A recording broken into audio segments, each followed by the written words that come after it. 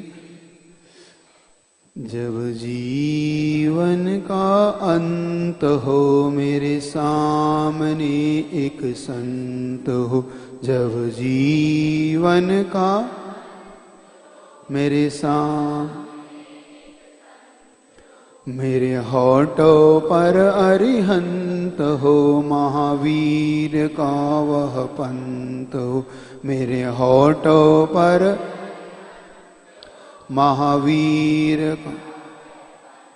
कसाइयों की आग में जलता जलता आया हूँ, कसाइयों जलता जल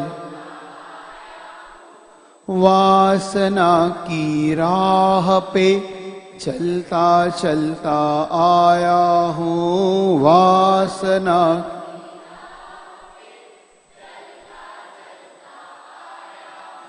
दुख भरी इस यात्रा का, दुख भरी इस यात्रा का सुखद अंत हो, जब जी मेरे सामने मेरे होठों पर महावीर। धर्म में मेरी प्रीत हो, वेदना में जीत हो, धर्म में मेरी वेदना। आगम का संगीत हो, प्रभु नाम का गीत हो, आगम का प्रभु नाम का। साधना के नंदन वन में, साधना के नंदन वन में भावना बसंत हो, जब जीवन का अंत हो मेरे साथ।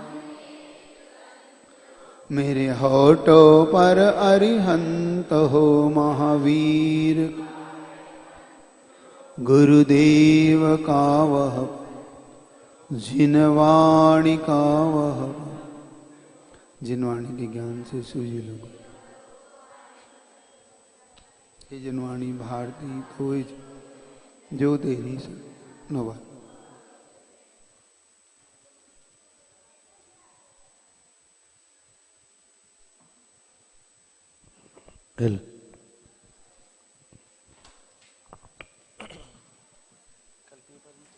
हाँ, कल का पेपर भी है, ठीक है ना।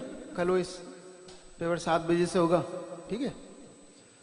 और कल ठीक 6 बजे से शाम को जिज्ञासा समाधान का कार्यक्रम इसी मंच के माध्यम से होगा, और ठीक 7 बजे से आचार्य श्री की गौरव गाथा का पाठ नंबर 9 पेपर नंबर। हाँ, तो ये कल कार्यक्रम होंगे। और कल सुबह ठीक 7:30 बजे अपने अपने बच्चों को अभिषेक शांति धारा करने के लिए भेजें। आप खुद भी आए, और ठीक 8:30 बजे से पाठशाला का कार्यक्रम यहीं इसी मंच के माध्यम से संपन्न होगा।